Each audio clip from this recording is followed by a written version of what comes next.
Rajeev Gandhi bomb സ്ഫോടനത്തിൽ അവശേഷിച്ച വസ്ത്രാവശിഷ്ടങ്ങൾ, ചിതയ്ക്ക് തീ കൊളുത്തുന്ന രാഹുൽ ഗാന്ധി. നമ്മൾ ഇന്ദിരാഭവൻ മ്യൂസിയത്തിലേക്കുള്ള യാത്രയിലാണ്. പാർലമെന്റിന്റെയും ഇന്ത്യ ഗേറ്റിന്റെയും ഇടയിലൂടെയുള്ള ഹൈവേയിലൂടെയാണ് യാത്ര. മൂടൽമഞ്ഞ് കാരണം മോണുമെന്റ്സ് ഒന്നും ഒരുപാട് അകലിൽ നിന്നും കാണാൻ സാധിക്കില്ല. പാർലമെന്റ് ഇത് പുതിയതോ പഴയതോ? പുതിയതായിക്കോളൂ. കാരണം പഴയത് എന്റെ മനസ്സിൽ കിടക്കുന്നത് റൗണ്ടാ. എന്റെ മനസ്സിൽ നമ്മുടെ അതേ കണ്ടു പഴയത് റൗണ്ട് കണ്ട. ഇത് പുതിയതപ്പ. ഇത് പുതിയ പാർലമെന്റ് മന്ദിരം.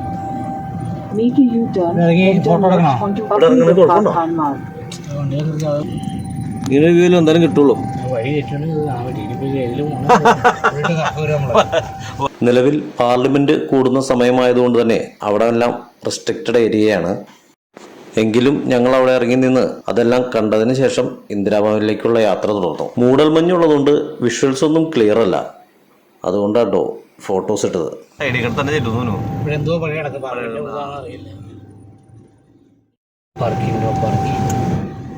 Exit the roundabout onto Rajaji Line.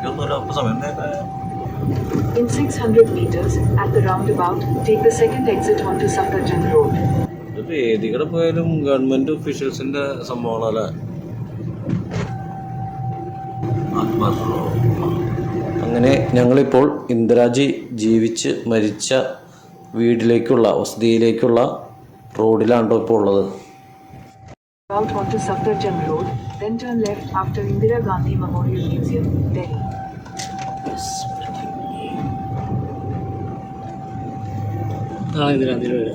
വീടല്ലേ? ഇവിടെ വെച്ചാണ് നമ്മൾ ഏതൊക്കെ വെടിയുണ്ടത്? ഓ ഈ ശരിയാക്കി കയറ്റിങ്ങ കാണാൻ പറ്റില്ല. വീട് ഉണ്ടല്ലേ? അന്ന് ആ സംഭവത്തിന് ശേഷം അത് അങ്ങനെ തന്നെ വീട് അതുപോലെ തന്നെ. അങ്ങനെ ഞങ്ങൾ ഇന്ദിരാജിയുടെ വീട്ടിലെത്തിയിട്ടോ. അധികം ആഡംബരങ്ങളൊന്നുമില്ലാത്ത വളരെ എലഗൻ്റായിട്ടുള്ളൊരു വസതിയായിട്ടാണ് കേട്ടോ നമുക്ക് തോന്നിയത്.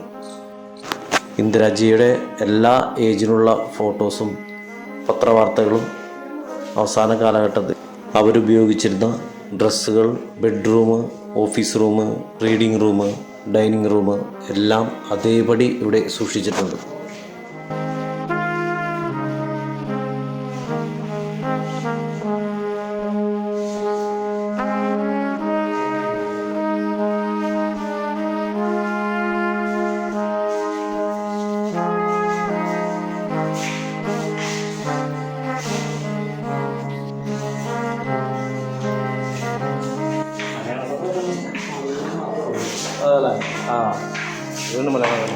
ഇന്ദിരാജിയെ പറ്റി പത്രത്തിൽ വന്ന വാർത്തകൾ, അടിയന്തരാവസ്ഥ കാലത്തുണ്ടായ പേപ്പർ കട്ടിങ്സും എല്ലാം ഇവിടെ സൂക്ഷിച്ചിട്ടുണ്ട്.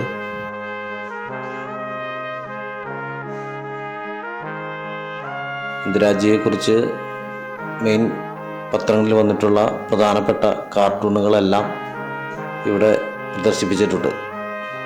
അന്നത്തെ കാലത്തെ ഒരു ശക്തയായ ഭരണാധികാരിയായിരുന്നു ഇന്ദിരാജി.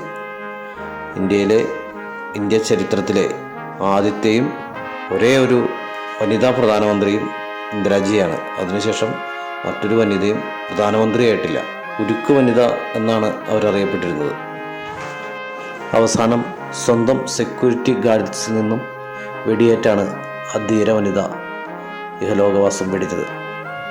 അവസാനമായി അവർ ധരിച്ചിരുന്ന സാരിയും പേഴ്സും ചെരുപ്പുമെല്ലാം ഇവിടെ സൂക്ഷിച്ചിട്ടുണ്ട്.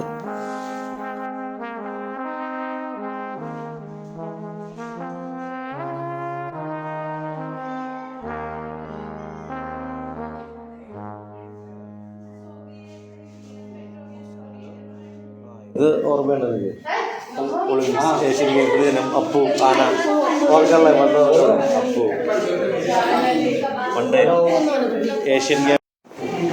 അവരുടെ ജീവിതത്തിൽ അവർ ഉപയോഗിച്ചിട്ടുള്ള എല്ലാ സാധനങ്ങളും മ്യൂസിയത്തിൽ പ്രദർശിപ്പിച്ചിട്ടുണ്ട്. അവർക്ക് കിട്ടിയ സമ്മാനങ്ങൾ, മറ്റുള്ള രാജ്യങ്ങൾ സന്ദർശിച്ചപ്പോൾ കിട്ടിയിട്ടുള്ള പാരിതോഷികങ്ങൾ എല്ലാം ബൂങ്കി ബഹന്നായിരുന്നു.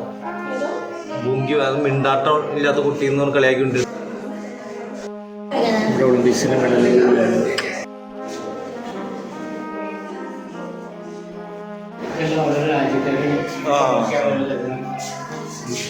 വിലപിടിപ്പുള്ള ഒരുപാട് പാരിതോഷികങ്ങൾ ഇവിടെ പ്രദർശിപ്പിച്ചിട്ടുണ്ട്. രത്നം പതിപ്പിച്ച വാളും മറ്റും സമ്മാനമായി കിട്ടിയിട്ടുള്ള എല്ലാം നമുക്കവിടെ കാണാൻ സാധിക്കും.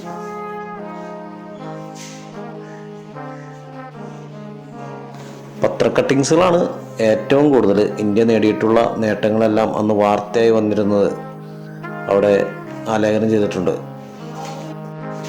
ഇന്ദിരാജി ഉപയോഗിച്ചിരുന്ന ഡ്രസ്സിംഗ് റൂമാണത്.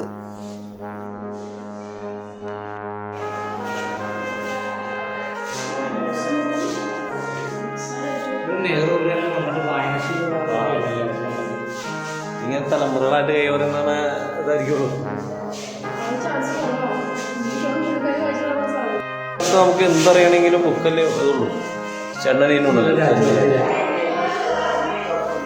ഇനി അടുത്ത സെക്ഷനിൽ രാജീവ് ഗാന്ധിയെ കുറിച്ചുള്ള വിശേഷങ്ങളാട്ടോ. മ്യൂസിയത്തിൻ്റെ സെക്ഷനിൽ രാജീവ് ഗാന്ധി ഉപയോഗിച്ചിരുന്ന സാധനങ്ങൾ പ്രദർശിപ്പിച്ചിരിക്കുന്നത്.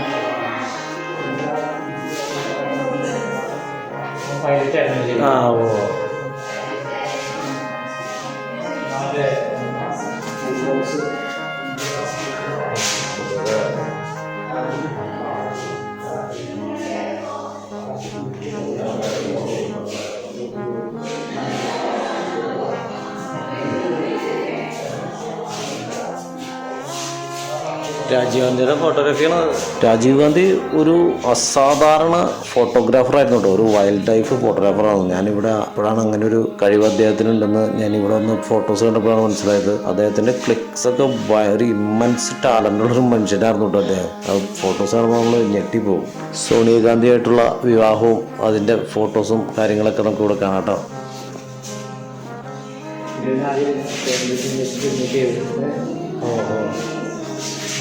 എന്തൊക്കെ പറഞ്ഞാലും സോണിയാഗാന്ധിയും രാജീവ് ഗാന്ധിയും ഒരു അടിപൊളി ജോഡികൾ തന്നെയായിരുന്നു കേട്ടോ. അദ്ദേഹത്തിൻ്റെ പല എക്സ്പ്രഷനിലുള്ള ഫോട്ടോസും അദ്ദേഹം നടത്തിയിട്ടുള്ള സമ്മേളനം, റാലികൾ, അങ്ങനെ എല്ലാത്തിൻ്റെ ഫോട്ടോഗ്രാഫ്സ് നമുക്കിവിടെ കാണാം. ഒരു ബ്ലാക്ക് ആൻഡ് വൈറ്റ് ഇറ ഇന്ദിരാഗാന്ധിയുടെ ആ ഒരു ഇത് കഴിഞ്ഞതിന് ശേഷം ഒരു കളർ ഫിലിമിൻ്റെ ഒരു ഇന്നോവേഷൻ നടക്കുന്ന സമയത്താണ് രാജീവ് ഗാന്ധിയുടെ മരണം. അതുകൊണ്ട് തന്നെ ഒരുപാട് കളർ ഫോട്ടോസും പത്ര കട്ടിങ്സിനേക്കാൾ കൂടുതൽ ഫോട്ടോസ് തന്നെയാണ് ഇപ്പോൾ ഇനി ഇവിടെ ചരിത്രത്തിൽ രേഖപ്പെടുത്തി വെച്ചിരിക്കുന്നത്. പൈലറ്റിൽ നിന്നുള്ള ആ ഒരു ജോലി ഉപേക്ഷിച്ചിട്ടാണ് പ്രധാനമന്ത്രി സ്ഥാനത്തേക്ക് അദ്ദേഹം വരുന്നത്.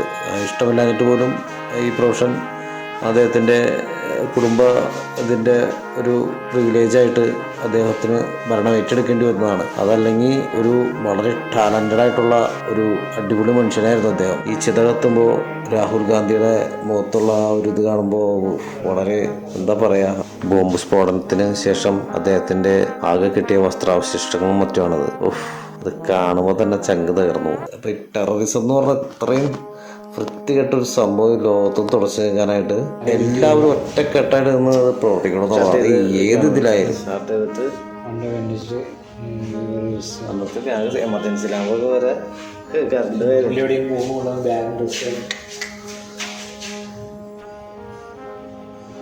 ടൈപ്പ് വെച്ച് ചെയ്യണമെന്നല്ലേ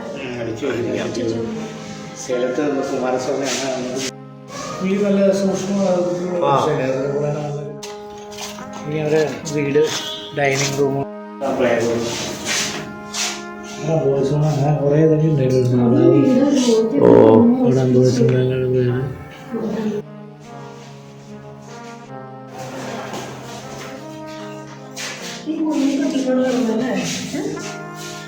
അന്ന് ഇത് ലക്ഷറി അടി. ഏറ്റവും പണക്കാരിയാണ് നമുക്ക് പറയുമ്പോൾ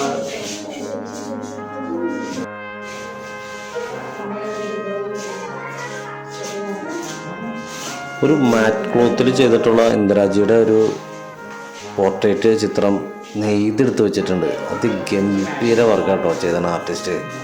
അതൊരു തുണിയുമ്പോൾ അങ്ങനെ നമ്മൾ ഇങ്ങനെ തയ്ച്ചെടുക്കണമെന്ന് പറഞ്ഞാൽ ആ പരവതാനി പോലത്തുള്ള ആ മാറ്റിന് താഴെ അസർബൈജാൻ എന്ന് എഴുതിയാണ്. ഭാനു എന്ന് പറഞ്ഞിട്ട് ഒരു ആർട്ടിസ്റ്റാണെന്ന് പറഞ്ഞു 1983.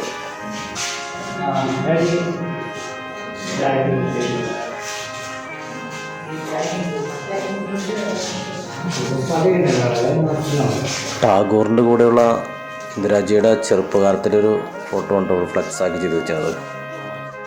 ഇനി ഇന്ദിരാജി മരിച്ച ആ ഒരു സ്ഥലത്തേക്കാണ് ഇപ്പോൾ നമ്മൾ പോണത്.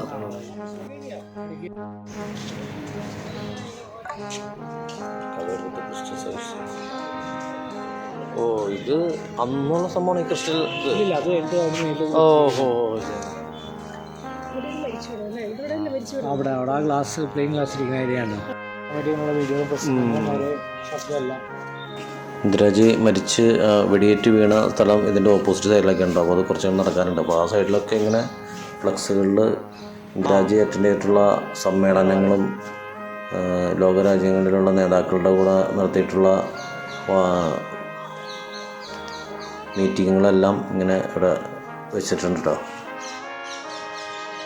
ഒഫീഷ്യൽ യാത്രയ്ക്കായി ഇവിടേക്ക് വരുമ്പോൾ ഭിന്ദ്രൻവാലയെ പിടിക്കാൻ സുവർണ ക്ഷേത്രത്തിൽ നടത്തിയ ബ്ലൂ സ്റ്റാർ ഓപ്പറേഷനോടുള്ള പക തീർക്കാൻ സെക്യൂരിറ്റി ഗാർഡ്സായിരുന്ന സിഖ് ഭീകരർ തന്നെയാണ് ഇവിടെ വെച്ച് ആ മഹത് വനിതയെ വെടിവെച്ചിട്ടത്.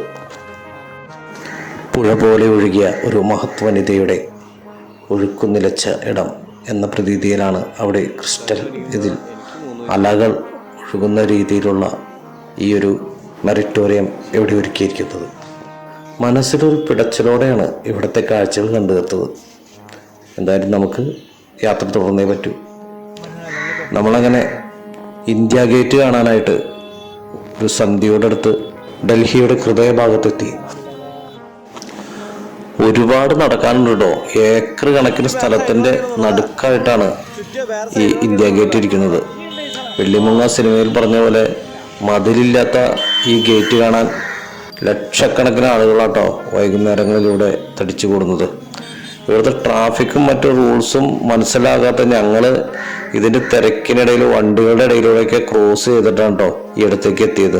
കാര്യം ഇതൊരു വാർ മെമ്മോറിയൽ ആണെങ്കിലും ഇവിടെ ഒരുപാട് പേര് വൈകുന്നേരങ്ങളിൽ സമയം ചിലവഴിക്കാനായിട്ട് വരുന്നുണ്ട്. ഒരു പാർക്ക് പോലെയാണ് ഇതിനെ ആളുകൾ കാണുന്നത്. ഇത് ശരിക്കും പറഞ്ഞാൽ ഒരു ബ്രിട്ടീഷ് കൊളോണിയൽ കാലത്താണ് ഇതിൻ്റെ നിർമ്മിതി നടക്കുന്നത്. കാരണം ഒന്നാം ലോക മഹായുദ്ധം 1921 ബ്രിട്ടീഷുകാർക്ക് വേണ്ടി കമ്പനി പട്ടാളത്തിൽ ഇന്ത്യൻ സോൾജേഴ്സ് പല സ്ഥലങ്ങളിലും മരിച്ചിട്ടുണ്ട് വിദേശ യുദ്ധങ്ങൾക്കിടയിൽ. അപ്പോൾ അവരുടെയൊക്കെ ഒരു മെമ്മറിയിലാണ്. അതുകൂടാതെ അവരുടെ ഈ ബ്രിട്ടീഷുകാരുടെ തന്നെ ഓഫീസേഴ്സിൻ്റെ പേരൊക്കെ പതിപ്പിച്ചിട്ടാണ് ഇതിൻ്റെ നിർമ്മാണം നടത്തിയിരിക്കുന്നത്. പിന്നീട് ഇത് ബംഗ്ലാദേശ് യുദ്ധത്തിൽ 1971 ബംഗ്ലാദേശ് യുദ്ധത്തിലും നമുക്ക് ഒരുപാട് ധീര ജവാന്മാർ നഷ്ടപ്പെടുകയും അവരെ കൂടി ഇവിടെ ഒരു ബ്ലാക്ക് മാർബിളിൽ റൈഫിളിൻ്റെ മുകളിൽ ഹെൽമെറ്റൊക്കെ വെച്ചിട്ട് ചെയ്തിട്ടുള്ള ഒരു ഇതിന് ശേഷം ഇത് ഒരു ഇന്ത്യൻ വാരിയർ ഫോർട്ടായിട്ട് പ്രകീർത്തിക്കാൻ തുടങ്ങി. അതിനുശേഷമാണ് അമർ ജവാൻ ജ്യോതി എന്ന് വിളിക്കപ്പെടുന്ന ഈ ഘടന ഇതിൽ അജ്ഞാത സൈനികൻ്റെ ഇന്ത്യയുടെ ശവകുടീരമായി പ്രവർത്തിക്കുന്നു എന്നുള്ള രീതിയിൽ ഇന്ത്യയിലെ ഏറ്റവും വലിയ യുദ്ധസ്മാരകമായിട്ടാണ് ഇപ്പോൾ നമ്മൾ കണക്കാക്കപ്പെടുന്നത്. ഇവിടുത്തെ മിക്കവാറും എല്ലാം തന്നെ ത്രിവർണ്ണ പതാകയുടെ കളർ പാറ്റേണിലാണ് കേട്ടോ. ഇവിടുത്തെ ഫൗണ്ടൈൻസും എല്ലാം പൂക്കളും ചെടികളെല്ലാം ആ ഒരു പാറ്റേണിലാണ് ചെയ്തേക്കുന്നത്. നമുക്ക് ഇവിടെ നിന്നൊരു ചെറിയ പാട്രിയോട്ടിസം ഫീൽ ചെയ്തു. ശരിക്കും ഒരു ചെറിയ ഗൂസ് ബമ്പ് ഫീൽ നമുക്ക് ഇവിടെ വന്ന് നിന്നാൽ കിട്ടും. പിന്നെ ഈ ഇന്ത്യ ഗേറ്റിന് പല കളർ പാറ്റേണിൽ ഇങ്ങനെ കളർ മാറിക്കൊണ്ടിരിക്കുന്ന രീതിയിൽ ലൈറ്റ് ഇലുമിനേഷനൊക്കെ ചെയ്തിട്ടുണ്ട്. ഗംഭീര കാഴ്ചയായിട്ടോ അത്. ഒരു വലിപ്പവും ഒരു ഭീകരമായിട്ടുള്ളൊരു വിസ്താരവും ഈ പ്രദേശത്തിൻ്റെ എവിടെ നിന്ന് നോക്കിയാലും കാണാവുന്ന രീതിയിൽ വളരെ വിശാലമായ ഒരു സ്ക്വയറിന് നടുക്ക് ആണ് ഇതിരിക്കുന്നത്. അപ്പോൾ അതുകൊണ്ട് ഇത് എവിടെ നിന്നാലും ആളുകൾക്ക് കാണാം. അത് ഭയങ്കര ഒരു ഫീലത്.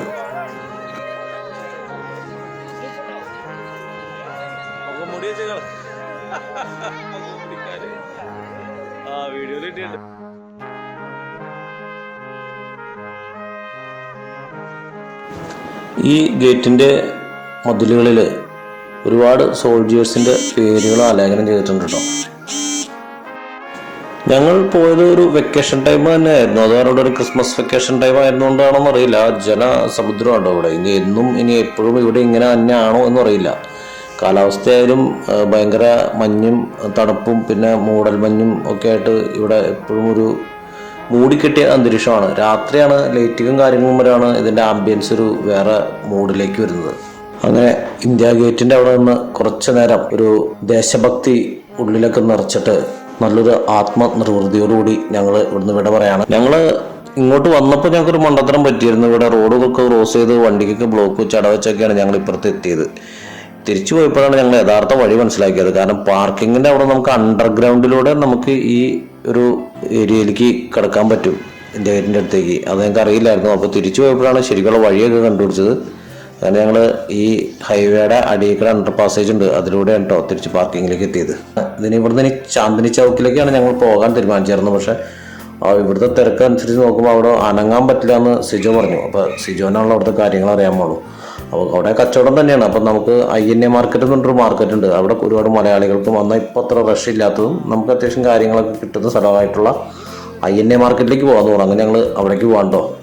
അവിടെ ചെന്നിട്ട് വേണം ഫുഡ് കഴിക്കാനൊക്കെ ആയിട്ട്. താഴെ അവിടുന്ന് കഴിക്കാമെന്ന് പറഞ്ഞു. അവിടെ ഒരുപാട് കേരള ഹോട്ടൽസ് ഉണ്ട്. കാര്യം നമ്മൾ ഇവിടുന്ന് ചെല്ലുമ്പോൾ നമ്മൾ അവിടുത്തെ ഫുഡാണ് എക്സ്പ്ലോർ ചെയ്യാനായിട്ട് ഞങ്ങൾ നോർത്ത് ഇന്ത്യയിൽ പോകുമ്പോൾ അതാണല്ലോ നമ്മൾ ചെയ്യേണ്ടത്. അതാത് സ്ഥലത്തെ ഫുഡ് കഴിക്കണം. അപ്പോൾ സിജു പറഞ്ഞു കാര്യം ശരിയാണ്, നാളെ നമുക്കത് കഴിക്കാം, പക്ഷെ ഇന്ന് നിങ്ങൾ കേരള ഫുഡ് ഇവിടെ എങ്ങനെയുണ്ടെന്നുള്ളതൊന്ന് എക്സ്പ്ലോർ ചെയ്തോളാൻ പറഞ്ഞതുകൊണ്ട് നമ്മൾ അവിടേക്ക് പോകണ്ടോ.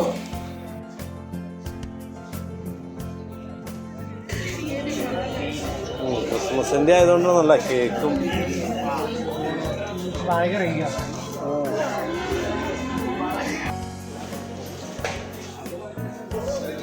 അപ്പൂസ് ഹോട്ടൽ. അപ്പൂസ് ഉണ്ട്, അപ്പൂസ്.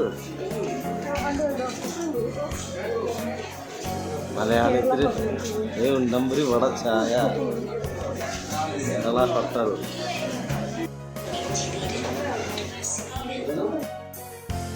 മലയാളികൾ മാത്രമല്ല കേട്ടോ, മറ്റ് സംസ്ഥാനത്തിലുള്ള നോർത്ത് ഇന്ത്യൻസ് എല്ലാവരും ഈ മലയാളി ഹോട്ടലുകളിൽ കയറുന്നുണ്ട്. നമ്മുടെ ദേശീയ ഭക്ഷണമായ പൊറോട്ടയും ബീഫും തന്നെയാണ് കേട്ടോ മിക്ക ആളുകളും മേടിച്ച് കഴിക്കുന്നത്. നല്ല ടേസ്റ്റ് ഉണ്ട്. നമ്മുടെ കേരളത്തിൽ തന്നെ കിട്ടുന്ന അതേ ബീഫും പൊറോട്ടയും തന്നെയാണ് അവിടെയും അടിപൊളി.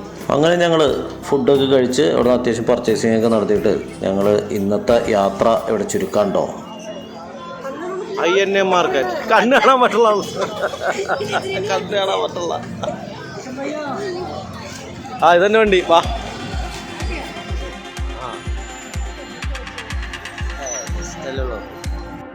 Highway 48 for 4 kilometers. നമ്മുടെ മറൈൻ ഡ്രൈവിൻ്റെ അവിടെയുള്ള ഫ്ലാറ്റുകൾ പോലെയുള്ള കായലിന്റെ തേടി കണ്ടല്ലേ ഒരേപോലെ എല്ലാം ബുദ്ധി വന്നാ അതല്ലേ.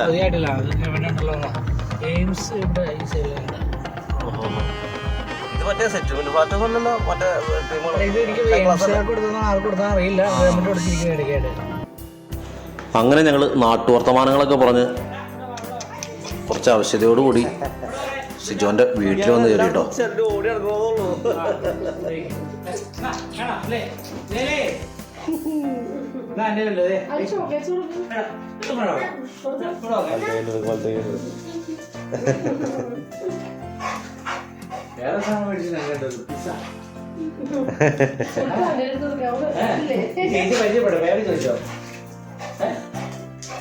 വെക്കേഷൻ സ്റ്റാർട്ട് ചെയ്തോ മോന്റെ? ഇന്ന് വെക്കേഷൻ